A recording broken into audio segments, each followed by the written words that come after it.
Walk back to your folks. Hope you don't freeze to death, my husband screamed, locking me out in the street in the dead of winter, wearing nothing but a thin nightgown. I was already preparing to smash a window to get back inside when suddenly the elderly neighbor from the massive estate next door stepped out. She looked at me and said, "My son is your husband's boss, and I own the entire company. Come with me. You'll stay at my place tonight. By tomorrow, he will be begging for mercy." But before all of this happened, there was an evening that began just like dozens of others before it. Ebony heard the car pull up well past 11 o'clock at night. She sat in the kitchen in silence, staring at a cup of tea that had long since gone cold. The door opened and Dante walked in. He was in high spirits. His cheeks were flushed from the biting Chicago frost, and his expensive wool coat smelled of someone else's perfume, sweet, overpowering, not hers. He tossed his keys onto the table in the foyer and walked into the kitchen, loosening the knot of his tie. "You ain't asleep yet?" he asked cheerfully, as if not noticing the tense silence filling the room. He opened the refrigerator and peered inside. "Anything to eat? I only had some salad at the negotiation meeting." Ebony slowly raised her eyes to him. She remained silent. She had promised herself that tonight she would hold her tongue, that she wouldn't ask anything, wouldn't try to clarify anything. But the scent of that perfume was too strong, too foreign in their home. Negotiations ran late again. Her voice was quiet, devoid of emotion. "You know how it is, baby. End of the fiscal year," Dante replied, pulling out a container of leftovers from yesterday's dinner. "Reports, meetings, contracts. Gotta close everything out before the holidays. I'm tired as a dog." He put the food in the microwave and turned to her, finally noticing her stare. "What's wrong with you now? You got a face like somebody died." Here it was, the beginning. Welcome to Betty's Stories. I share new life stories here every day, and I'd really appreciate it if you hit subscribe and liked my video. Now, let's jump back into my story. I'm sure you'll love it if you keep listening till the end. Ebony took a deep breath. "I'm just curious, Dante. These business trips, these late-night negotiations, they started happening too often. Every week, sometimes 2 or 3 times a week." He chuckled, shaking his head. "I'm making money, Ebony, for us, for this house, for your shopping sprees. Or did you forget how that works? You haven't worked a job in, 7 years? That was a low blow. He always did that. When he didn't have an argument, he reminded her that she was a housewife she had become at his own insistence. "Why do you need that dusty accounting job? That stress?" he had told her back then. "You keep our home. I want to come home and see my beautiful wife, not a tired CPA." And she had believed him. She left a brilliant career, a position as a lead auditor at a major firm, and now he threw it in her face at every opportunity. "I haven't forgotten how it works," she replied evenly. "I also haven't forgotten what financial reports look like. I saw the statement for our joint account. There are a lot of expenses at restaurants where you claimed you weren't, and hotel payments on days you supposedly slept at the office to finish a project." Dante stopped smiling. He slowly walked over to the table and sat opposite her. His eyes turned cold, like the ice on the pavement outside. "You digging through my accounts?" "Those are our accounts," Ebony countered. "Or rather, they were. For the last 6 months, your salary has been going to some other account I know nothing about, and you just transfer a small allowance here for expenses. I want to know what's going on, Dante." The microwave beeped, but no one paid it any attention. The tension in the air was so thick you could cut it with a knife. "What's going on?" He laughed viciously, a short barking sound. "What's happening is that I work like a damn slave to support this family, this house, this lifestyle you got so used to. And you sit here all day, bored out of your mind, thinking you're some kind of detective, sticking your nose where it doesn't belong. It is my business." Her voice trembled, but she forced herself to speak firmly. "I am your wife. I have a right to know where our money is going and where you spend your nights." "You have the right to remain silent and be grateful," he barked, slamming his palm on the table. The silverware rattled. I am tired of your constant suspicions. I'm tired of your sour face. Maybe if you took care of yourself instead of my bank accounts, I'd want to come home earlier. The words felt like a slap in the face. Ebony felt tears welling up, but she wouldn't let him see them. She clenched her fists under the table. So that's it. It's my fault. Who else? He stood up, looming over her. You turned into a boring, perpetually unhappy housewife. What can you give me besides complaints? The tears finally rolled down her cheeks. It was too cruel, too unfair. He wanted this. He made her this way. I gave you everything, she whispered. I gave up my life for you. Then take it back, he shouted. Don't like it here? Get out. The door is right there. You can go to your parents back in Georgia right now, to that little shack. I wonder how you'll explain to them why your husband ran away from you. He grabbed her by the arm. Ebony cried out in surprise and pain. His fingers dug into her shoulder like a vice. He was strong, much stronger than her. Let go! You're hurting me, Dante. Let go! But he wasn't listening. He dragged her from the table, through the kitchen, and into the foyer. She was barefoot, wearing only a thin silk nightgown. The cold tile in the hallway burned her feet. She tried to resist, to break free, but his grip was iron. What are you doing? Have you lost your mind? She screamed, but her voice drowned in his furious breathing. He yanked the front door open. A blast of freezing air hit her face. It was a true Chicago winter, a blizzard. Snow had already covered everything in a white shroud. You wanted to talk about money? He growled in her ear. There is no money. You wanted the truth? Here is the truth. I'm sick of you. With those words, he threw her out onto the porch. She fell onto her knees on the snow-covered steps. The cold was instant, shocking. The thin fabric of her nightgown soaked through immediately and turned to ice. She lifted her head, unable to believe her eyes. Dante stood in the doorway. His face was twisted with malice. Walk back to your folks! Hope you don't freeze to death! He yelled and slammed the door. One lock clicked, then the deadbolt. Ebony was left alone, in a nightgown, in sub-zero temperatures. The silence was broken only by the howling wind. She jumped up and started pounding on the door with her fists. Dante, open up! What are you doing? Open this door right now! But there was no answer. The light in the foyer went out. He wasn't even watching. He had simply left her to die. Panic began to give way to terror. She knew she wouldn't last long in this freeze. Her bare feet could no longer feel the steps. Her skin burned from the cold. She looked around. Their gated community was quiet and respectable. All the neighbors were asleep behind high fences. Screaming for help was useless. The wind would carry her voice away. Her phone was in the house. Everything was in the house. Her whole life. She ran to the living room window. The curtains were drawn.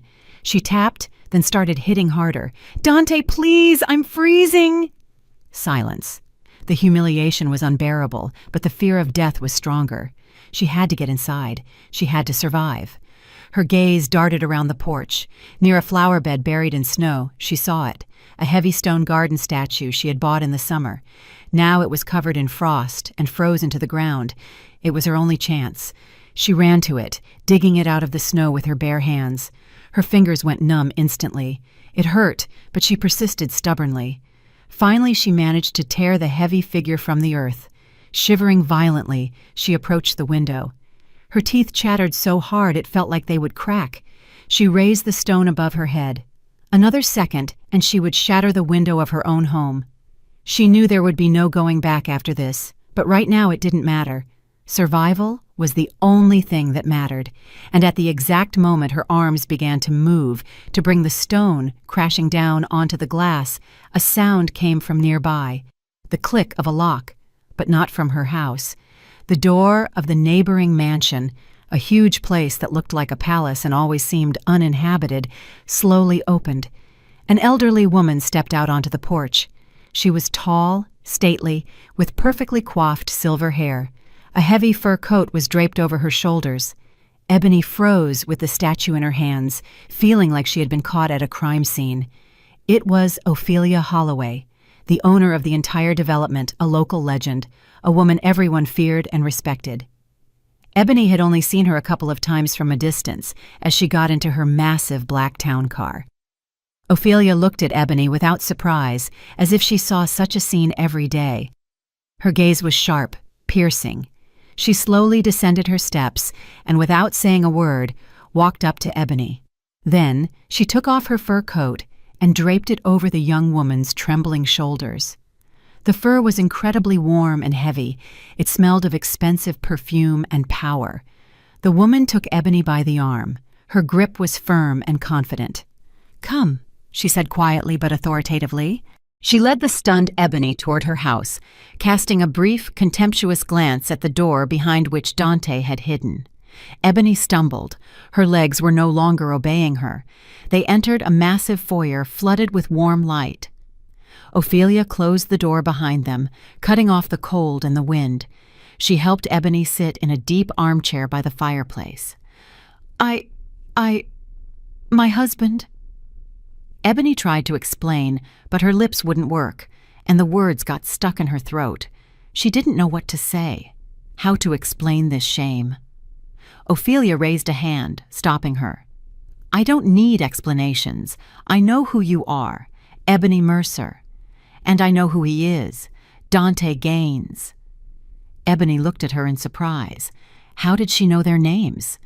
Ophelia walked to the bar, poured some cognac into a snifter, and handed it to Ebony. "Drink, that's an order." Her tone allowed for no objections. Ebony obediently took a sip. The burning liquid scorched her throat and spread warmth through her body. Ophelia watched her for a few seconds, then spoke the words that changed everything. "My son, Julian, is your husband's boss, and I am the owner of the entire company, Holloway Holdings." Ebony's world, which had just collapsed, suddenly flipped over again. She looked at this powerful woman, and a realization slowly dawned in her eyes. This wasn't just simple neighborly sympathy. This was something more. Ophelia walked to the window and looked toward Ebony's house, which now seemed small and pathetic. "Come, you will sleep here tonight, in the guest suite, and tomorrow—" She paused, and her voice became as hard as steel. "Tomorrow he will be on his knees begging for mercy." Ebony didn't sleep all night. She lay in a massive bed in the guest room, wrapped in a silk duvet, staring at the ceiling. Her body had finally warmed up, but inside, everything was still frozen solid. Ophelia's words, commanding, promising revenge, echoed in her head, but brought no relief. They seemed unreal, just like everything else happening. Just yesterday evening she was simply a wife, the mistress of her home. Now she was an outcast, sheltering in the mansion of the most influential woman in her husband's life. In the morning, she was awakened by a quiet knock on the door. A maid entered, bringing coffee on a tray and a stack of clothes. "Mrs. Holloway asked me to give you this," the woman said, laying out a cream-colored cashmere sweater, tailored wool trousers, and soft leather loafers on the armchair. "And she asked you to come down to her study as soon as you are ready." The clothes were expensive, of impeccable quality, and strangely enough, fit perfectly. Ebony dressed, feeling like an imposter in these luxurious foreign things. She looked at her reflection in the mirror. A pale, tired woman with feverishly bright eyes stared back, but the expensive clothes gave her a new, austere look. She didn't look like a victim anymore. It gave her strength. Ophelia Holloway's study was on the first floor. It was a vast room paneled in dark wood, with bookshelves from floor to ceiling and a massive oak desk. The lady of the house sat in a large leather chair, her back to the fireplace, where logs crackled quietly. She pointed Ebony to a chair opposite her. "Sit down, Ebony." Ebony sat on the edge, straightening her back. "My son will be here any minute," Ophelia announced, as if discussing mail delivery. "And right after him, your husband.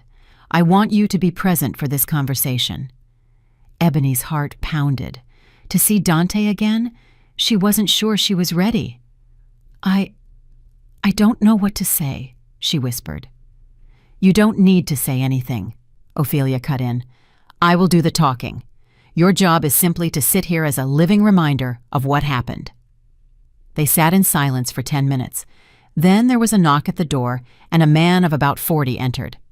Tall, well-dressed, but with a pale and gaunt face. He nervously adjusted his tie and approached his mother's desk. "Mother, you called?" His voice was tense.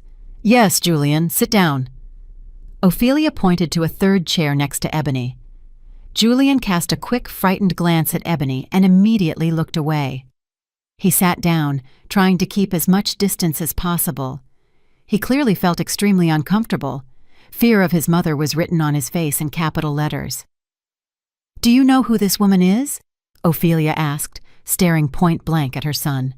"Yes, Mother. That's Ebony, Dante Gaines's wife," he replied quietly. "Good that you know," she nodded, "because in a few minutes Gaines himself will be here. I summoned him too." Julian turned even paler. "Mother, maybe we shouldn't? This is their family business. Maybe I can talk to him myself, man to man?" "You already talked to him man to man," Ophelia interrupted him with an icy tone. "And you talked until your subordinate threw his wife out into the freezing cold in a nightgown. You won't be doing any more talking. You will listen." The door opened again, and the secretary announced, "Mr. Dante Gaines has arrived." "Let him in," Ophelia ordered. Dante walked into the office with a confident smile on his face. He was dressed in his best suit, freshly shaved, and clearly set for an easy victory. He obviously thought he had been called in for some minor neighborly misunderstanding that he would easily smooth over with his charm. "Mrs. Holloway, Julian, good morning," he said cheerfully. And then his gaze fell on Ebony. The smile slid off his face. He froze in place, as if he had hit an invisible wall. Shock, disbelief, then panic. He looked from his wife, sitting in the company owner's office in expensive clothes, to Ophelia herself, whose face was like a stone mask. All his confidence evaporated in a second. He realized this wasn't just a neighborly chat. "What is she doing here?" he rasped, pointing at Ebony. "She is my guest here," Ophelia replied in an even voice. "But the real question is, what are you doing here, Mr. Gaines? That is a good question. I called you to inform you of one simple decision." She paused, enjoying his confusion. "As of this minute, you are fired from Holloway Holdings." Dante staggered. "Fired? For what?" "For moral decay and behavior incompatible with the status of an employee of our company," Ophelia enunciated clearly. "Last night, you committed an act that brings honor to no man. You threw your wife out into the freezing cold. You endangered her life. Such people do not work in my company. Process all the paperwork today. Your employment record and final pay will be ready by this evening." The panic in Dante's eyes was almost primal. To lose this job, this position, this income, for him, it was tantamount to death. He looked at Julian, seeking support. "Julian, tell her. It's a misunderstanding. We just had a spat, a normal family argument. Ebony, tell them." But Ebony remained silent, looking at him with cold contempt. All her love, all her forgiveness had evaporated last night on that icy porch. Dante turned back to Ophelia. His voice trembled. "Mrs. Holloway, I beg you. I gave 10 years to this company. I am one of the best employees. You can't do this over some domestic trifle." "It is not a trifle," she cut him off. "That is all. You are dismissed, Gaines." And then something strange happened. The panic on Dante's face began to fade. It was replaced by some intense thought, and then a cold, evil sneer appeared on his lips. He straightened up. The fear vanished, giving way to icy confidence. He shifted his gaze from Ophelia to her son, Julian, who had been sitting pressed into his chair, afraid to look up the whole time. "Fired?" Dante asked again, and new steel notes rang in his voice. "Are you sure, Julian, that you want this?" Julian flinched and looked up at him with a frightened gaze.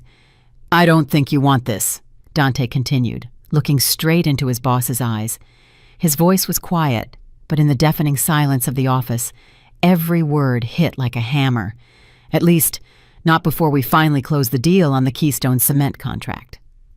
At these words, Julian visibly twitched. He turned so pale his face looked like paper. He cast a hunted look at his mother, but immediately lowered it. Ophelia frowned, looking from her son to Dante. Perplexity reflected on her face. She didn't understand what was happening. "What Keystone Cement contract? What does that have to do with your termination?" But Dante wasn't looking at her anymore.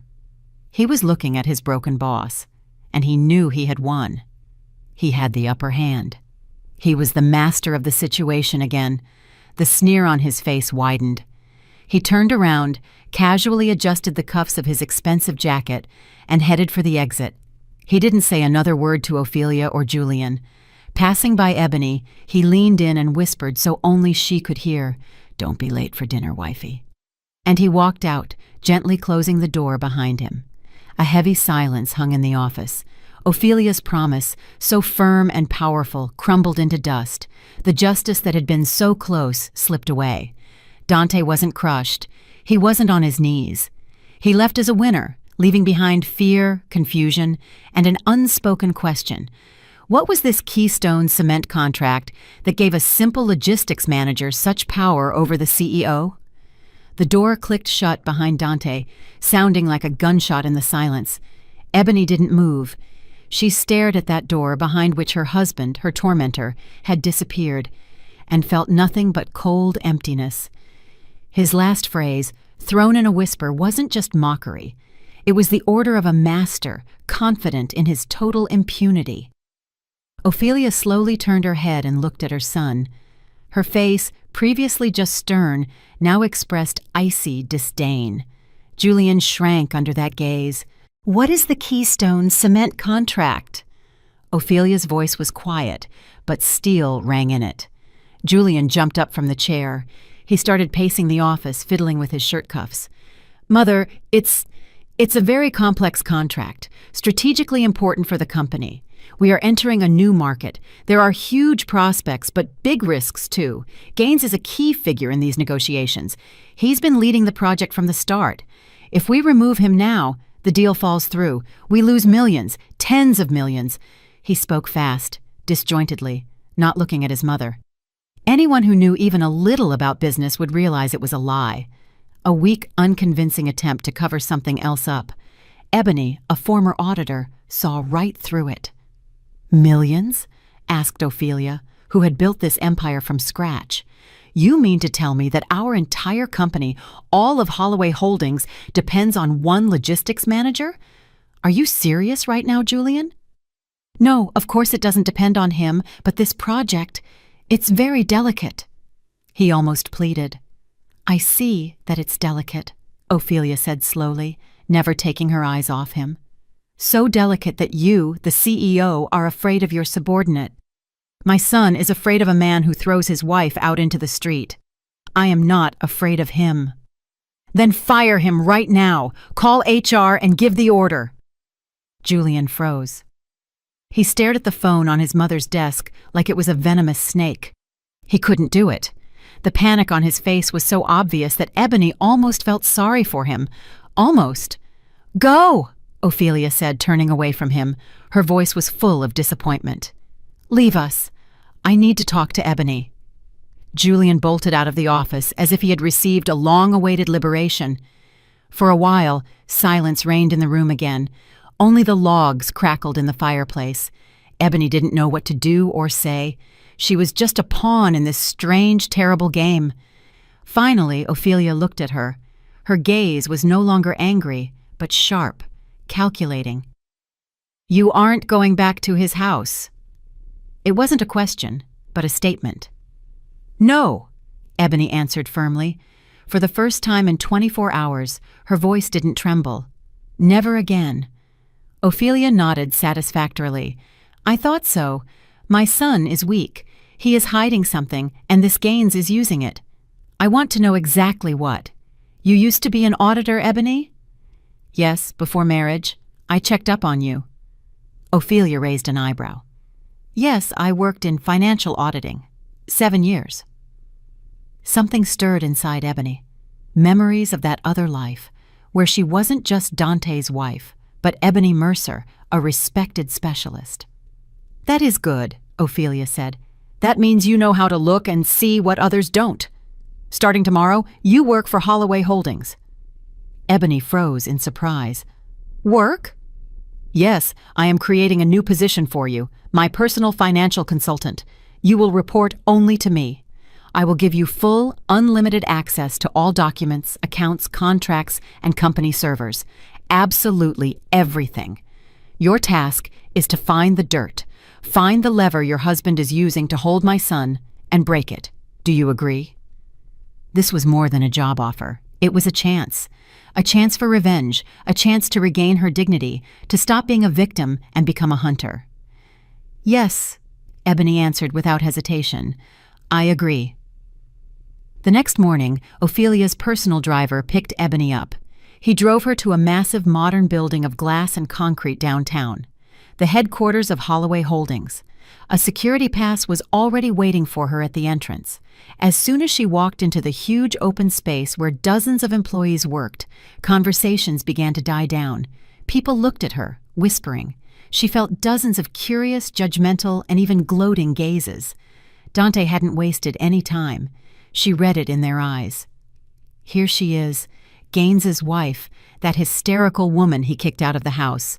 Probably drove the man to it herself. It hurt, but the anger was stronger. She walked with her head held high, looking straight ahead to the elevators leading to the executive floor.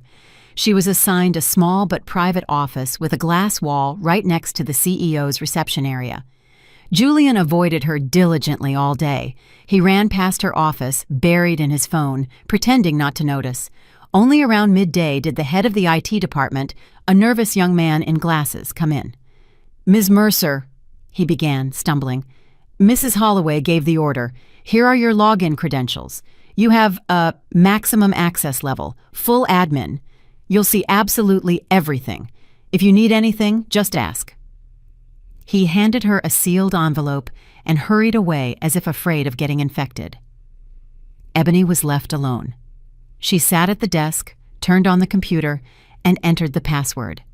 Ignoring the hostility behind the glass wall, she immersed herself in work, into the world of numbers, contracts, and transactions. A world she once knew and loved. She started with the Keystone Cement contract. Hour after hour, she studied the documents. At first glance, everything looked like a standard major project. Supply agreements, invoices, shipping manifests. But her trained eye began to notice oddities. Prices for gravel and rebar were inflated by 40% compared to market rates. Transport services were provided by some fly-by-night shell company registered a month ago, and the cost of its services was simply astronomical. Money went to the accounts of dubious contractors and was immediately cashed out. By evening, Ebony had the full picture. The Keystone Project wasn't just a failure. It was a gigantic, well-organized scheme to siphon money out of the company. Losses were already in the millions. This was more than enough to fire Dante for cause and even file a criminal case for fraud. But something didn't add up. Julian's fear. It didn't look like the fear of a manager who flubbed a project. Even if his mother found out about these losses, he could blame it all on Dante, paint himself as deceived and incompetent, but nothing more. No, Dante had him on the hook with something else, something personal, something shameful. The office emptied out. It got dark outside. Ebony continued to sit in front of the monitor. If the leverage wasn't in the official documents, then it was somewhere else. She began to methodically comb through the entire corporate server. She used her admin rights to look into employees' personal folders, email archives, system logs. She searched for keywords: Gaines, Keystone, debt, blackmail. Hours passed, her eyes aching from the strain. And then, deep in the night, in one of the system folders where ordinary users never look, she found it. A hidden directory with the unremarkable name Backup 2024. Inside was just one file. A video file with a long name made of numbers, looking like a date and time. The year was last year. Ebony's heart beat faster. She put on the headphones she found in the desk drawer and double-clicked the file. A video player opened. The image was grainy, black and white, shot by a surveillance camera somewhere near the ceiling. The camera showed a table in a secluded booth of an expensive restaurant. Julian sat at the table. He was looking around nervously, constantly checking his watch. A minute later, another man walked into the booth, someone Ebony didn't know. He looked very confident. The men exchanged brief greetings. The stranger opened his briefcase and took out something wrapped in dark cloth. He placed it on the table. Then he said something to Julian, pointing at the bundle. Julian hesitated. He looked at the bundle, then at his companion. Finally, he nodded slowly. He took the bundle and quickly hid it in his briefcase. The men shook hands and the stranger left. Ebony rewound the video and paused it at the moment the camera showed a close-up of the second man's face. She took a screenshot and ran the image through a search engine. A second later, she knew who it was. It was the commercial director of their main and most ruthless competitor in the construction market. And then she noticed one more detail. In the corner of the screen was the date and time of the recording. Almost exactly a year ago, 2 days before Holloway Holdings inexplicably lost the tender for the development of an entire district. A tender won by that very competitor's company. Everything fell into place. It was a bribe, a huge cash bribe. CEO Julian Holloway sold his company out, and Dante Gaines somehow got this recording and had been sitting on it for a whole year like a spider on a fly, slowly sucking millions out of the company through dummy projects, knowing his boss wouldn't make a peep. He had him completely under his control. Ebony leaned back in her chair. Cold sweat broke out on her forehead. She looked at Julian's frozen face on the screen, hiding the briefcase with the bribe, and realized everything was much worse than she thought. Her enemy wasn't just a cruel tyrant husband. Her enemy was this entire rotten system built on fear, weakness, and betrayal. And Ophelia Holloway didn't even have a clue. Ebony sat in the empty, echoing office. Looking at the screen where Julian Holloway's face was frozen, she copied the video file to a flash drive she found in the desk drawer, then deleted the original from the folder and wiped the history of her actions on the server. The instinct of the former auditor worked flawlessly. Secure the evidence first. She turned off the computer and stood up. Her legs felt like cotton. One thought pounded in her head. It wasn't about the money. The Keystone deal was just a smokescreen, a curtain behind which Dante hid the real blackmail material. He wasn't just stealing money. He held the CEO, the owner's son, by the throat. Julian wasn't just weak, he was corrupt. Ebony took the first morning taxi she could call back to Ophelia's mansion. She didn't wake the lady of the house. She went quietly to her guest room and lay down, but sleep wouldn't come. She lay with her eyes open, and the silent scene of the bribe played over and over before her. Now she understood everything, understood Julian's primal fear, understood Dante's arrogant sneer. He was invulnerable because he was covered by the one person who should have punished him. She got up, showered, and put on the strict foreign clothes again. She had to decide what to do next. Show this video to Ophelia? That would mean destroying Julian. Not just firing him, but possibly sending him to prison. It would cause a monstrous scandal that could shake all of Holloway Holdings. The company's reputation would be destroyed. What would happen to hundreds of ordinary employees then? And if she stayed silent? Then Dante would continue to pump money out of the company with impunity, hiding behind Julian's fear. He would remain her husband, continue to torment her, knowing she couldn't do anything. No, that option was impossible. She went down to breakfast. Ophelia was already sitting at the table reading a newspaper. She raised a penetrating gaze to Ebony. "Find anything?" she asked directly. "I found a lot of discrepancies in the Keystone Cement documents. Losses are in the millions. That is enough for termination and an investigation," Ebony replied cautiously. Ophelia put down the newspaper. "I am not asking about that. Did you find the reason why my son is afraid of him?" Ebony hesitated for a moment. "I think I need to speak with Julian first," she said finally. "One-on-one." Ophelia looked at her intently, then nodded. "Fine. Proceed." Back at the office, Ebony summoned Julian to her office through his secretary. Not her going to him, but him coming to her. That was important. The secretary raised her eyebrows in surprise, but conveyed the request. 5 minutes later, Julian walked into her office, closing the door tightly behind him. His face was tense. "Is it urgent?" he asked, trying to make his voice sound official. Ebony silently inserted the flash drive into her laptop, turned the screen toward him, and played the video. For the first few seconds, Julian looked at the screen with bewilderment. Then his face began to change. Recognition, shock, horror. He watched his own hand on the screen take the bundle of money.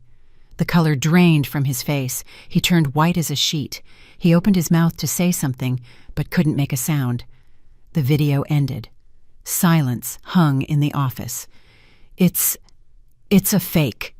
Deep fake, he finally rasped. His voice trembled. "Don't waste my time, Julian," Ebony replied calmly. "I spent 7 years in auditing. I can tell a montage from the original. I want to hear the truth. How did this recording get to Dante?" Julian collapsed into a chair, clutching his head in his hands. His shoulders shook. The CEO of a multi-million-dollar company was crying in the office of a woman whose husband had thrown her into the snow 2 days ago.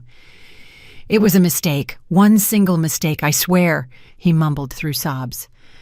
"I had problems back then, big personal debts, and this contract, it was so important. They approached me themselves, made the offer. I thought no one would ever know. I was an idiot." He looked up at her with red, swollen eyes. "I don't know how he found out. Maybe someone from the restaurant staff. Maybe he was tracking me himself. I don't know. But a month later, he came to me, put a flash drive on the desk, and said, 'Now we're going to work a new way.' And that was it. I was trapped. He started bringing me these fake invoices for Keystone Cement to sign. At first, the amounts were small, then bigger and bigger. I knew he was stealing, but I couldn't do anything. If Mother found out, she would destroy me. She would never forgive me." He spoke for a long time, disjointedly, dumping all his pain, fear, and humiliation on her. He told her how Dante mocked him, how he forced him to sign documents, how he enjoyed his power. Keystone Cement was a cover for the money Dante extorted from him for silence. He wasn't just stealing from the company. He was collecting a fee for hiding the CEO's betrayal. When he finished, Ebony was silent for a long time. Her anger at this man was replaced by squeamish pity. He was weak and stupid, and now he was paying for it. But his weakness was destroying her life, too. "Get up," she said quietly, "and go to work. I'll think about what to do." He left, leaving her alone with this terrible secret. Now she knew everything. But what did it give her? She held Julian's fate in her hands, but her own fate was still in Dante's hands. Dante, apparently, sensed the noose tightening around his neck. He realized Ebony wasn't just drinking coffee in the office, and he struck back. During her lunch break, Ebony decided to stop by the nearest bank to withdraw some cash. She didn't have a penny on her. All her things remained at home. She handed the teller the bank card she shared with Dante. "Enter your PIN," the teller said. Ebony entered it. The teller looked at the monitor for a few seconds. "I'm sorry, insufficient funds." "How is that insufficient?" Ebony was surprised. "Check again, please. There should be—" The girl turned the monitor toward her. The screen showed the numbers. Balance, $0. "All funds were withdrawn from the account this morning. Cleared out," the teller said sympathetically. Ebony felt the ground fall out from under her. He did it. He left her penniless. She walked out of the bank feeling humiliated. This wasn't just a financial blow. It was a message. "You are nothing without me. You have nothing." She returned to the office, angry and devastated. He wanted to break her, but he achieved the opposite. Now she had no doubts. She would go to Ophelia and show her everything. Let there be a scandal. Let everything collapse. She would no longer allow herself to be trampled by him or anyone else. She was about to go to the owner's office when suddenly her cell phone rang. The number was blocked, but she knew who it was. It was her parents' home number from back in Georgia, 1,000 miles away. "Mama," she answered, and her soul warmed a little. Her mom's voice was what she needed right now, but instead of the usual warm greeting, she heard a strangled sob on the line. "Ebony, baby, what happened? What did you do?" "Mama, what's wrong? Calm down, explain," Ebony worried. "Dante called me," her mother said, choking back tears. "He told me everything. Oh, Lord, what a disgrace. How could you, Ebony? Your father and I didn't raise you like this." Ebony froze, not understanding. "What did he tell you?" "Mama, he said you're cheating on him," her mother screamed, "that you got another man. And he, poor thing, put up with it until the end, and then he kicked you out. Lord, our whole family is disgraced. What will people say?" Ebony listened, and an icy cold shackled her from the inside, a cold more terrible than that night on the porch. It was a betrayal she hadn't expected. He didn't just strip her of money, he stripped her of the last thing, her family's support. He poisoned the only source where she could find comfort with the venom of his lies. "Mama, that's not true," she whispered, but her voice was barely audible. "Not true," her mother sobbed even louder. "He was so broken up, suffering so much. He said he's ready to forgive you if you come to your senses. Ebony, baby, I'm begging you, be wiser. Call him, ask for forgiveness. You have to save the family, no matter what the husband is like. You have to preserve the family honor." Ebony stood silent, holding the phone to her ear. She heard her mother's crying, begging her to apologize to the man who had almost killed her. And in that moment she realized she was absolutely alone. In the whole world, she had no one left. Dante had won. He had isolated her completely. Ebony slowly lowered the phone. She didn't cry. The tears had run out. Her mother's sobs, begging her to save the honor of the family, sounded like a death sentence for her past life. There, back in that small town in Georgia, she had already been judged and buried. Her mother's betrayal, blindly believing the lie, was the final blow that didn't break her, but instead forged something new inside her, hard and cold as steel. Now there was no one left to disappoint or offend. There was nothing left to save, only scorched earth. And on this earth stood her enemy. She stood up, walked to the window of her temporary office, and looked down at the people rushing along the street. They hurried about their business, living their lives, unaware of the wars being waged behind the glass walls of corporate buildings. Her war had stopped being personal. It was no longer just a quarrel between a cheated wife and an unfaithful husband. Now she was fighting Julian's weakness, her own family's judgment, and the lies Dante had so skillfully woven around her. To win, she needed a weapon, an irrefutable weapon that would destroy him completely without hurting those guilty only of cowardice. The video of the bribe was such a weapon, but too dirty. It could explode in her own hands, burying the entire company under the rubble. No, she would go another way, a cleaner, more professional way.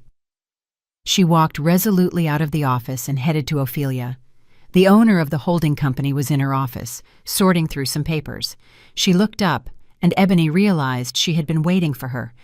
"Mrs. Holloway, I checked everything," Ebony began in an even, businesslike tone that held no hint of yesterday's victim. "Dante is stealing systematically and on a massive scale. The entire Keystone Cement project is a fiction created solely to cover up embezzlement." Ophelia listened silently. Her face remained impenetrable. "And my son?" "Julian knows about it," Ebony replied, carefully choosing her words. "But he's afraid to stop him. Dante has something on him. I don't know exactly what, but this blackmail has completely paralyzed Julian's will. He is his hostage." That was a partial truth, the safest part of it. She saw Ophelia's lips tremble at the words, "son is a hostage." Maternal pain mixed with the fury of a deceived owner.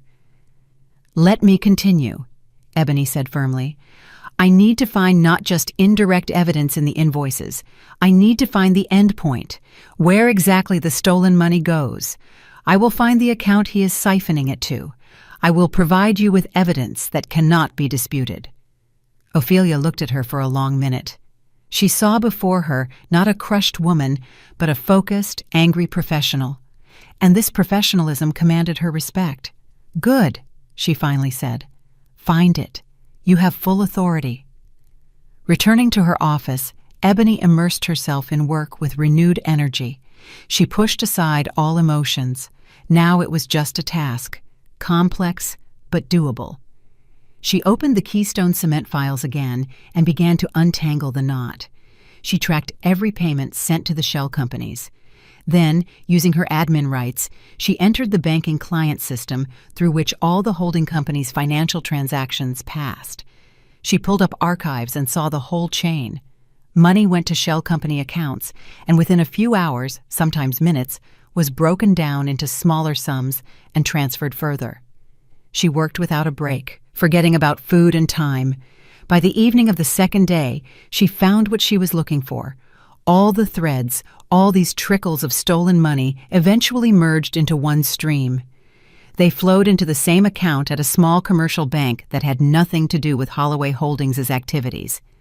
The same account number, again and again. But who did the account belong to?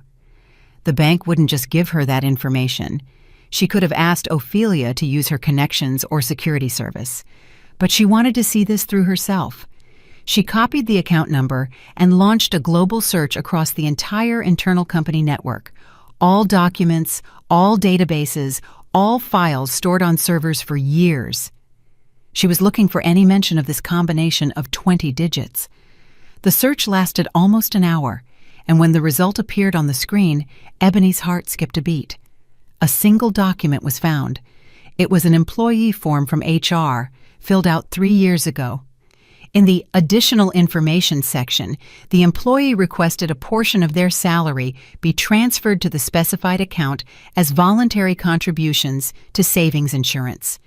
The account number matched down to the last digit. Ebony opened the personnel file. A pretty young woman with a confident smile looked back at her from the photo. Tasha Fennell, 30 years old, regional sales manager. Tasha Fennell. Ebony immediately started looking up all information on her.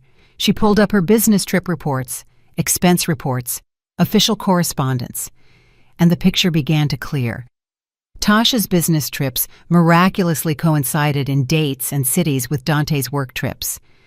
Those very hotel bills Ebony found in their family statements were paid on the same days Tasha Fennell was in the same city. The sweet smell of foreign perfume on his coat.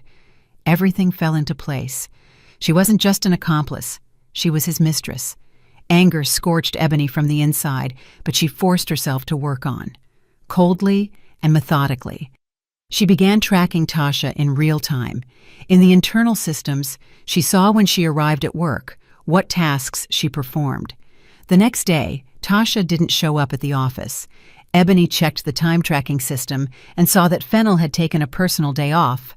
This was what Ebony was waiting for. She couldn't sit in the office anymore. She had to see everything with her own eyes. She called a taxi and gave Tasha's home address, which she found in her file. It was an apartment in a nice new building. Ebony asked the driver to park across the street, where there was a good view of the entrance. She paid him for several hours of waiting. She waited. 1 hour, 2.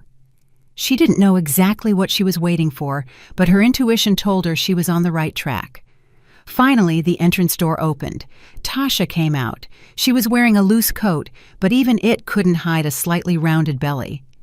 Tasha didn't walk toward the bus stop. She headed to a small square and sat on a bench, checking something on her phone. 10 minutes later, a taxi pulled up. Tasha got in and drove off. Ebony ordered her driver to follow her. Just keep your distance. The chase was short. Tasha's car stopped at a private medical center. The sign read in large letters, Clinic for Reproductive Health and Family Medicine. Ebony asked the driver to stop a little further down the street and waited again. Time dragged painfully slow. She stared at the clinic doors, and an icy lump grew in her chest. It took about an hour before the doors opened again. Tasha came out onto the porch. She no longer looked tense. There was a happy, peaceful smile on her face. In one hand, she held a small folder, and in the other, several photographs she was examining with tenderness. Even at a distance, Ebony understood what they were. ultrasound scans, and at that moment, a familiar black SUV pulled up slowly to the clinic porch. Her SUV, the car Dante called the family car. Dante was behind the wheel. He didn't notice the taxi parked in the distance. He was looking only at Tasha. He killed the engine, got out of the car, and walked up to her. He hugged her carefully, tenderly, and then placed his hand on her belly. Ebony hadn't seen such a gentle, caring look from him in years. Tasha said something to him, laughing, and showed the pictures. He took them, examined them closely, and his face broke into a happy smile such as Ebony hadn't seen on him ever, not even on their wedding day. He kissed her, then put his hand on her belly again and whispered something. They got in the car and drove away. Ebony sat motionless, watching them go. She couldn't breathe. She understood everything. It wasn't just deception, not just an affair. He wasn't just stealing money for himself. He was building a new life, a new family with a new woman who was carrying his child. And she, Ebony, was just an obstacle in this scheme. An old, annoying thing that needed to be disposed of. And he got rid of her in the cruelest way, throwing her out into the freezing cold. He didn't do it in a fit of anger. He was clearing space for his new happy life. And there was no place for her in that life. The taxi driver coughed, breaking the silence in the warm car. "Where to now?" he asked, looking at Ebony in the rearview mirror. She stared straight ahead at the spot on the road where her husband's black SUV had just disappeared. Inside her, there were no tears, no despair. The pain that was tearing her apart a minute ago crystallized, turning into something else, a cold, calm, all-consuming rage. He didn't just betray her. He was erasing her, systematically and ruthlessly clearing the site for his new life built on her ruins. "To the office!"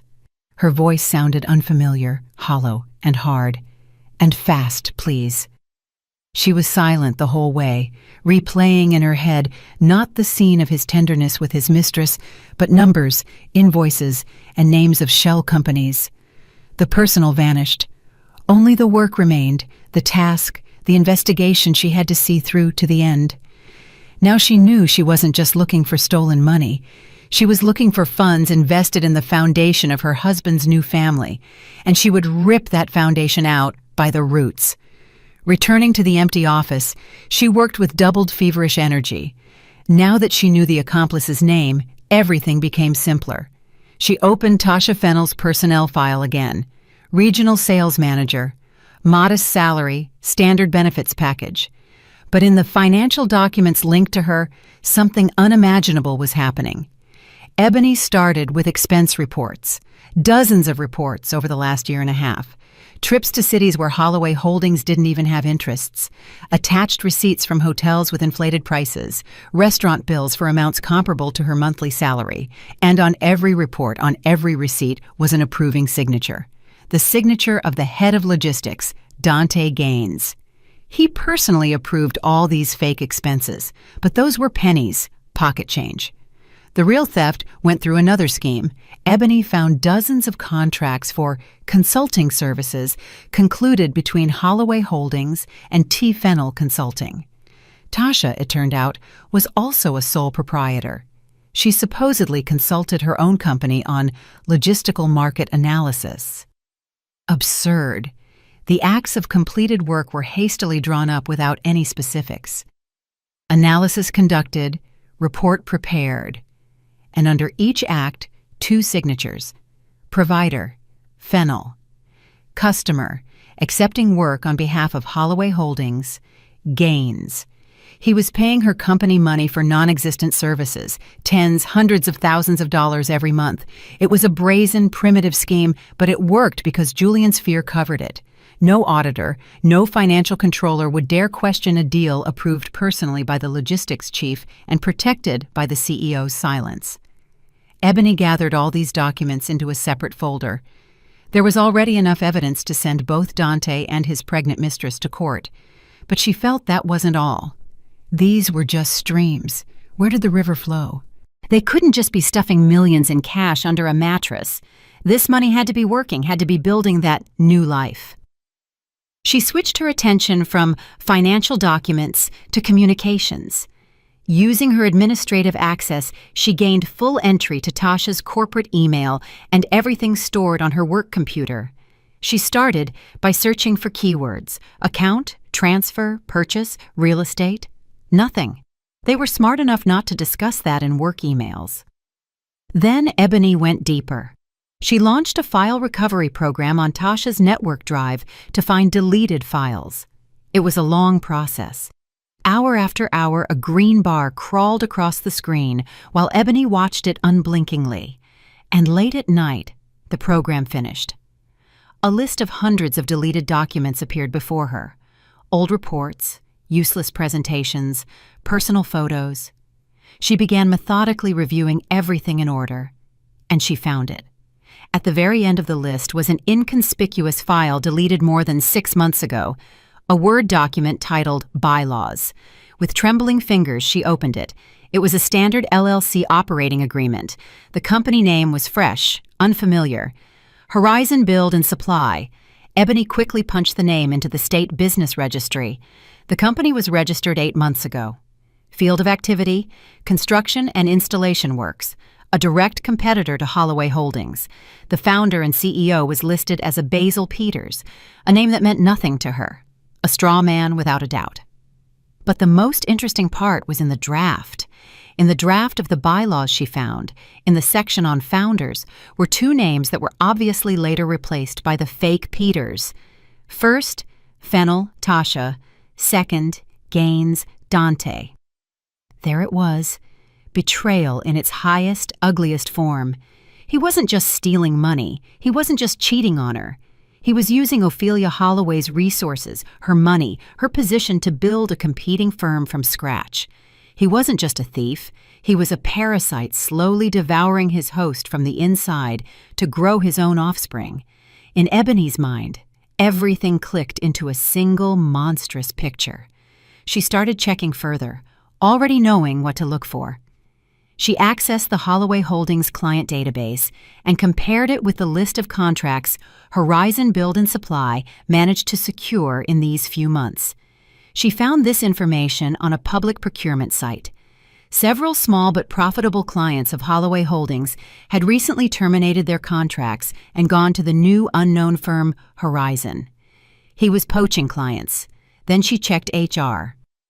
In the last 6 months, 3 leading project engineers had resigned from Holloway Holdings. Talented guys Ophelia herself valued. Official reason: personal reasons. Ebony spent another hour and found their new workplaces via LinkedIn. All 3 were now working at Horizon Build and Supply. He wasn't just poaching clients. He was poaching the best talent. He was sucking the life, blood, and brains out of the company. And then it hit her. She remembered the conversations she heard in the office corridors in recent days. Everyone was discussing the same event: Holloway Holdings' failure in a major state tender for the construction of a new residential complex. It was the project of the year, the juiciest piece. Everyone was sure of victory, and suddenly, defeat. Officially, it was announced that the Holloway bid was rejected for technical reasons, some error in the documents. Julian had raged and stormed, tearing into the whole department, but it was too late. And who won the tender? A young, bold company offering slightly better terms. A company called Horizon Build and Supply. Ebony gasped. She rushed to the corporate server archive, to the section with tender documentation. She found the folder with that lost project. She opened the list of responsible persons. For the preparation and final submission of the entire package, 1 person was responsible.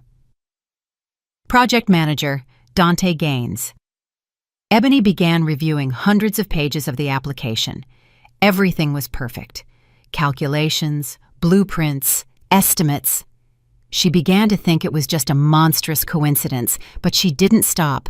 She opened the last, most important part, the bank guarantee confirming the company's financial solvency. The document was there, signatures of all financial directors were there. But on the last page, where the company seal and the CEO's final signature should have been, It was blank. The page was clean. In the scan sent to the competition, the most important page was missing. It wasn't an accidental mistake. It was deliberate sabotage. He didn't just steal the victory from the company where he worked. He personally gutted the application so it would be guaranteed to lose. He sabotaged his own company to give a multi-million-dollar contract to a firm created with money stolen from that very company. Ebony leaned back in her chair. A ringing sound filled her ears. She looked at the empty page in the tender file, and that emptiness spoke louder than any words. This was the end, the final stroke in the picture of total betrayal. She stood up, copied everything she found onto the same flash drive where the bribe video was stored, and without turning off the computer, walked out of the office. It was almost 6 a.m. In a few hours, the office would fill with people, but she needed to act immediately. She arrived at the mansion just as the sun began to paint the sky. Ophelia, contrary to expectations, was awake. She sat in the living room by the fireplace, wrapped in a shawl, watching the fire. It seemed she was waiting. "Tell me," she said without turning her head when Ebony entered the room. Ebony approached and silently handed her the flash drive. "Better I show you." They went into the study. Ebony inserted the drive into Ophelia's laptop and began her report. She spoke calmly, without emotion, like reporting to a board of directors, as if all this concerned strangers, not her. First, she showed the video. Ophelia watched the screen where her son took the bribe, and her face turned to stone. Not a single muscle twitched. She watched to the end, and when the desktop reappeared on the screen, she said quietly, "Continue." Then Ebony opened the folder with financial documents, Tasha's fake expense reports, fake consulting contracts, payments going to her personal account. That was proof of embezzlement and the affair. Ophelia again didn't say a word. She just watched, and in her eyes, previously just stern, ice was forming. Then Ebony opened the bylaws of Horizon Build and Supply, the draft with Dante and Tasha's names, and next to it, the registry extract where the straw man was listed. Proof of creating a competing firm with stolen money. "Here is the list of clients they poached." Ebony opened the next file. "And here is the list of engineers he took from your company." The ice in Ophelia's eyes grew thicker. A palpable chill filled the room. "And the last thing," Ebony said, and her voice trembled for the first time.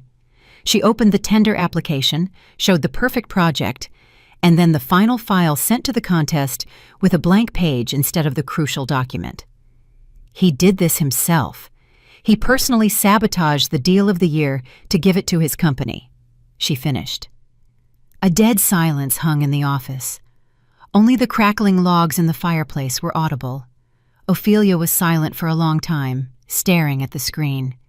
It seemed she had stopped breathing. Then she slowly turned her head to Ebony. The rage frozen in her eyes was so intense that Ebony felt scared. This wasn't just the anger of a deceived businesswoman. It was the fury of a matriarch whose family, whose legacy, whose life's work someone had tried to trample and destroy from within. "The annual Builders' Gala," she said finally. Her voice sounded like grinding glaciers. "It is in 3 days." Ebony didn't understand why she was saying this. "Yes, I know." "He will be there," Ophelia continued, standing up. "He will definitely come.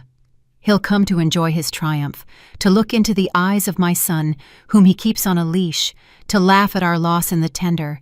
He will come to revel in his victory." She walked to the window and looked at the sunrise. "And he will be destroyed." She turned around.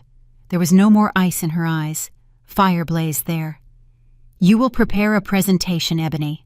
Short, clear, lethal, with all this evidence." "We aren't going to the police?" "Not now. First there will be the court of public opinion. You will show this at the gala in front of the entire board of directors, in front of all top managers, in front of the company's best employees, in front of everyone whose respect he values so much. We will destroy not only his business, we will grind his reputation, his name, into dust." For the next 2 days, Ebony didn't leave the guest room. She worked on the presentation. She selected the most crushing evidence, arranging it in a logical chain that was impossible to dismiss. First, the video with the bribe, explaining why all this became possible. Then the financial fraud, then the creation of the competing firm, and finally, the sabotage of the tender as the apotheosis of betrayal. Each slide was like a nail driven into the coffin of his career. The evening before the gala, there was a knock on her door. It was Julian. He obviously already knew about his mother's plan. He was pale as death, and his hands were shaking. "Ebony, I beg you," he whispered, entering and closing the door tightly. "Don't do this, please. Let's resolve everything quietly. We'll fire him, file a police report, but not this public scandal." "Why?" Ebony asked coldly, not looking up from her work. It will kill the company's reputation, and the video? If everyone sees that video." He fell silent, unable to finish the sentence. "You should have thought about the company's reputation when you took money from competitors." Ebony cut him off. "I know I'm guilty," he almost shouted. "But understand, this will be a disaster for everyone. Think, maybe there is another way." "There is no other way," she said firmly. "He must answer for everything, and he will answer publicly." Julian looked at her with despair and horror. He realized she couldn't be dissuaded. He turned and silently left the room. Ebony watched him go and returned to her laptop. The presentation was almost ready. Just needed to add a few final touches, check everything one more time. She worked late into the night. Finally, around 2 a.m., she decided everything was ready. Perfect. Tomorrow would be the end. She saved the file, closed the laptop, and went to the bathroom to wash her face before sleep. When she returned 5 minutes later, the screen of her cell phone lying on the table lit up with a new message. From Dante. Her heart skipped a beat. She picked up the phone. The message was short. "Nice try, babe. Julian just gave me everything. You should have stayed in the snow." A chill ran down her spine. She didn't understand what "gave me everything" meant. She rushed to the laptop, opened it, entered the password. The desktop was there. She found the folder with the presentation, opened it, and saw the folder was empty. She started feverishly checking other directories, the recycle bin. Everything was erased. She logged onto the company server, into her work folder. Empty. She opened her email where she sent drafts. Empty. All files, all evidence she had been collecting for days, disappeared. Her laptop had been remotely wiped completely. She sat staring at the blank screen. Julian. He didn't just beg her. He betrayed her. Again. He got scared of public shame, ran to Dante, and gave him everything. Information about the upcoming exposure, passwords, access. He made a deal with the devil to save his own skin. And now she had nothing. Absolutely nothing. Tomorrow was the gala, where a triumphant Dante would arrive knowing she was unarmed. Her defeat was total. Ebony sat staring at the blank laptop screen. The phone with the message from Dante lay on the table like a poisonous snake. The silence in the luxurious guest bedroom pressed down, thickening, turning into a sticky, viscous terror. This new betrayal was worse. Much worse than the first one on the snow-covered porch. Dante was an enemy. Open, cruel, understandable. But Julian? He was an ally in misfortune, a fellow hostage of the situation. His action was a stab in the back that felt like a final, total defeat. He didn't just help Dante. He crossed out all her efforts, all her pain, all her struggle. He showed her that she was alone against the two of them. She slowly closed the laptop lid. Inside, everything was burned to ashes. There was no anger, no desire to fight further. Only a deaf, all-consuming void. She lost. Lost before the battle even began. Like in a dream, she stood up and left the room. Her legs carried her through the quiet, sleeping house. She didn't know why she was going. Maybe just to tell Ophelia that it was over, that her plan failed because of her own son's cowardice. The door to the owner's study was ajar. A strip of light spilled from under it. Ebony knocked softly and entered. Ophelia wasn't asleep. She sat in her armchair, wearing a severe housecoat, reading a book. She looked up, and there was not a drop of surprise in her gaze. "Everything is gone," Ebony whispered. Her voice wouldn't obey her. "Julian betrayed us." She walked to the desk and placed her phone with Dante's open message in front of Ophelia. Ophelia picked up the phone, brought it to her eyes, and read the short text carefully. Then she calmly placed it back on the table. Her face reflected neither anger nor disappointment. Nothing. "I knew my son was a coward," she said in an even, quiet voice. "But I didn't think he was a fool." Ebony looked at her, not understanding. This calm was scarier than any scream. "He gave him everything," Ebony said, feeling a lump rise in her throat. "All files are erased. We have nothing left. Tomorrow he will come to this gala as a winner, and we can't do anything." Ophelia looked at her as if Ebony were a child who didn't understand obvious things. "Did you really think I would entrust such important evidence, the fate of my entire company, to a single laptop connected to a common network?"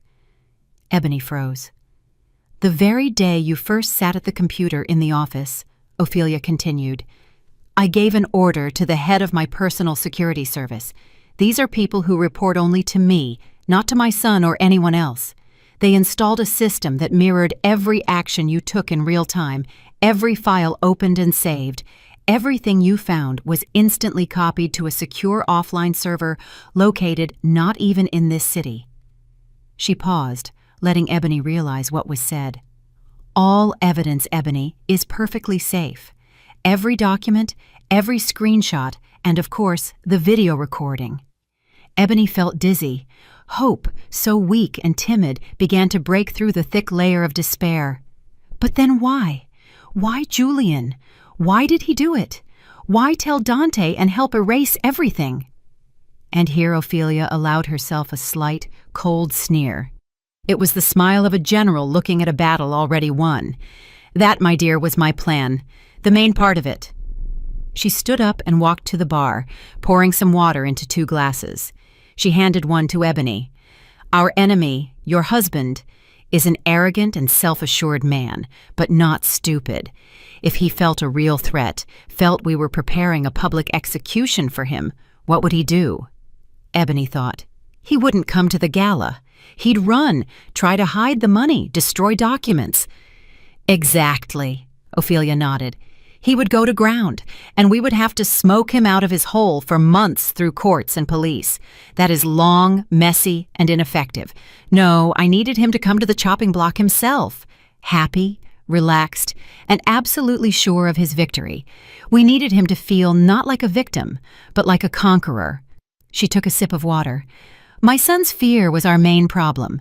I decided to make it our main weapon. Yesterday evening, after he begged you to cancel everything, he came to me. He was in a panic. I realized the moment had come." Ophelia looked Ebony straight in the eye. "I told him I spoke with Dante, and that Dante allegedly bragged to me that he has a second backup copy of the bribe video, that even if we destroy the first one, he will still hold him on the hook for the rest of his life and, after a scandal, would definitely use the second copy out of revenge." Ebony listened, holding her breath. She began to understand the diabolical logic of this plan. "My son panicked even more," Ophelia continued. "He was caught between a rock and a hard place, between my plan for public exposure and the threat of lifelong blackmail from Dante. And then I offered him a way out. I ordered him, 'Go to him,' I said. 'Go to your master. Pretend you have finally and irrevocably crossed to his side. Tell him about my plan. Say you are terrified and want to help him. Give him access to Ebony's laptop so he can wipe everything himself and be sure all evidence is destroyed. Earn his total trust. Make him believe the danger has passed, that he has defeated us." Ebony looked at this elderly woman with a feeling close to sacred terror. "His visit to you, his pleas, that was all part of the act. His betrayal was not betrayal. For the first time in many years, my son did exactly what his mother ordered him to do. He played his role, and the message Dante sent you is not proof of your defeat, Ebony. It is proof that our trap worked perfectly." She walked to her desk, picked up a thin folder, and handed it to Ebony. "The presentation is ready. My people made it based on your materials. Everything is here in the correct sequence. Tomorrow, you will go up on stage and press the button." Ebony took the folder. Her hands no longer trembled. Despair vanished without a trace. In its place was an icy, ringing emptiness and absolute readiness. The trap was set. The beast, drunk on his victory, was walking straight into it. Ebony held the thin folder, and it didn't seem heavy to her. It was light, like a verdict. She didn't sleep all night, but there was no fatigue. Instead, a cold, ringing calm settled inside. She wasn't just a guest, not just a victim, not just an avenger. She was an instrument, a perfectly sharpened weapon in the hands of a woman who never lost. The banquet hall of the city's best hotel was magnificent. Huge crystal chandeliers flooded hundreds of guests in evening gowns and expensive suits with light. A live orchestra played. Waiters circulated with champagne. It was the triumph of Holloway Holdings, a celebration of strength and success, even despite the recent unfortunate loss of the tender. Ebony walked into the hall with Ophelia. She wore an elegant, severe gown of deep burgundy color provided by the hostess. She stayed behind Ophelia, remaining in her shadow. All eyes, of course, were fixed on the matriarch, but some recognized Ebony and began whispering. She felt their gazes but paid them no mind. Today they were just scenery to her. Dante was in the center of the room. He was the king of the evening. He laughed, accepted congratulations, shook hands. Many approached him and patted him sympathetically on the shoulder. "Don't worry about that tender, Dante. You did everything you could. We know how much effort you put into it." And he nodded, with a grateful, modest smile, a Judas smile. At some point, their eyes met. He saw her standing next to Ophelia. Surprise flashed across his face, followed by a contemptuous, triumphant sneer. He left his conversation partners and walked straight toward her with a leisurely swagger. Ophelia had stepped away to speak with someone from the board of directors, leaving Ebony alone. "Didn't expect to see you here," he said quietly, stepping close. He smelled of expensive cologne and success. "Decided to come see how real people live?" Ebony remained silent, looking him straight in the eye. Her calm seemed to unsettle him. He expected fear, tears, humiliation. "Cat got your tongue?" he hissed. "Right. You got nothing to say. By the way, I'd tell you to go home, but you don't have one." It was his last word, the last drop of poison. But it didn't work. Ebony just smiled slightly. That smile, calm and a little sad, threw him off. He frowned, trying to understand what was happening, but it was too late. The music faded.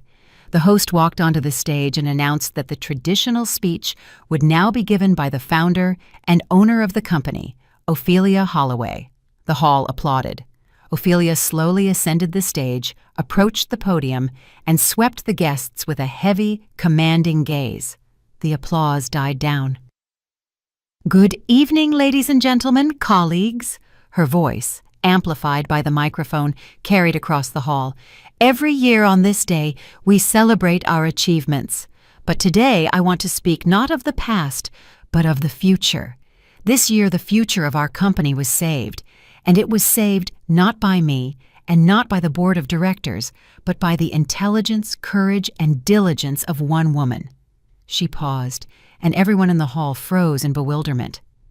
"Ebony Mercer, please come up to the stage." Hundreds of heads turned toward Ebony. A bewildered silence hung in the hall. Dante, standing nearby, froze with his mouth half open. He watched as his wife, whom he had thrown out into the freezing cold just days ago, walked calmly and confidently toward the stage under the gaze of the city's entire elite. Ebony walked up the stairs. Ophelia nodded silently to her and stepped aside, leaving her alone at the podium. In Ebony's hand was a small remote for the projector. She pressed the button. The huge screens on the sides of the stage, which had previously displayed the company logo, came to life, and the first slide to appear was not a greeting, but a blown-up photograph of Dante Gaines's signature under one of the fake acts of work performed for T. Fennell Consulting. A murmur of confusion ran through the hall. Dante turned pale. Ebony pressed the button again. Next slide. The screens went dark, and a video began. Grainy, black and white, a restaurant booth. Julian Holloway looking around nervously, and a bundle of money he hid in his briefcase. The hall gasped. Everyone turned to Julian, who stood near the stage, white as death. He didn't hide his eyes. He looked at the screen, accepting his punishment. Button. Next slide. The money trail diagram. Dozens of arrows leading from Holloway Holdings accounts to shell companies, and finally converging at one point. Tasha Fennell's personal account. Button again, and a large color photograph appeared on the screens. Dante, tenderly hugging a pregnant Tasha on the clinic porch, ultrasound scans in her hands. A happy couple. Future parents. Women in the hall gasped. Someone recognized Tasha sitting at one of the back tables and pointed at her. She shrank into her chair, covering her face with her hands. Button. Blueprints and incorporation documents. Horizon Build and Supply, with the names Gaines and Fennell as founders. Proof of creating a parasite firm. And finally, the last slide. The final chord. That lost tender application and the blank page, instead of the signature and seal. Proof of sabotage. Ebony lowered the remote. A dead, deafening silence stood in the hall. No one whispered. No one coughed. Everyone looked from the screens to Dante, who stood in the middle of the room like a cornered beast. His face was twisted with a mixture of rage and terror. It was over. It was irrefutable. He turned to run, but there was nowhere to run. Two men in strict suits were already quietly approaching his table. Two others headed toward the table where Tasha was sobbing. Ophelia had taken care of everything. The police, invited to the gala as guests, acted quickly and quietly. Dante didn't resist. He was broken. As they led him past the stage, his eyes met Ebony's. There was no more hatred or contempt in his eyes, only primal fear and misunderstanding. How? How did she do it? At that moment, Julian walked onto the stage. He approached the microphone. "What you saw in the first video is true," he said loudly and clearly, looking into the hall.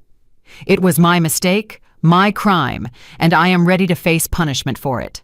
As of this minute, I resign as CEO of Holloway Holdings." He placed the microphone on the podium and, without looking at his mother, walked down the steps. Ophelia approached the podium and took the microphone. "I accept your resignation," she said to his back. She watched as Dante was led away in handcuffs, following him with a long, cold look. Then she turned to the hall, put a hand on Ebony's shoulder, and handed her the microphone. Ebony took it.